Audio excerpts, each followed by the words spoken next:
Pribado nga salakyan binungguan sang motorsiklo. Salakyan nagupi. Apang ang motorista pilason.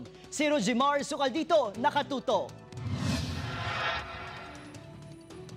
Pila sa ulo, bali ang tuong nga tuhod. Kag kamot sang biktima nga si Rodel James Magcalas, 24 anyos, sang barangay Quintinsalas, Haro, matapos nga makabunggo ang ginamaneho nga motorsiklo sa salakyan nga ginamaneho ni Cristel Grace Arpon. Takna alas 8:20 kagabi sa Dalan Mabini, Corner General Luna, syudad sang Iloilo. Gasig ang motor. Crossing sila nga duwan. Pagbunggo na lang ito din diretso. Nagpanik.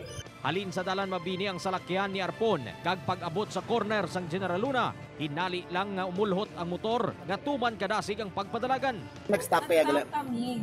Before kami nag-cross, nag-stop kami. Tapos slow down kami nanay. Tapos pag do clear man, kaya clear naman ang mga salakyan mo. Pag diesel na mo, Leo. Sa motor naman nag-cross na kami, diretso siya. Nagagwa sa investigasyon nga nagbunggo ang motorsiklo sa salakyan kag nag-apok pagid sa puno sang poste. Dila yung man naglusot ang motor wa General Luna going to kaya start. Pagbase man sa damage, doon kita raton nga ang motor ang nabunggo sa bordyon. Wasak ang ulo sang motorsiklo sang biktima, samtang gupi naman ang kilid sang salakyan kag wasak ang mga bintana. Wala sang nasamaran sa sakay sang pribado nga salakyan, samtang gilayon naman nga gindala sa ospital ang driver sang motorsiklo. Rojimar Sukaldito para sa One Western Visayas.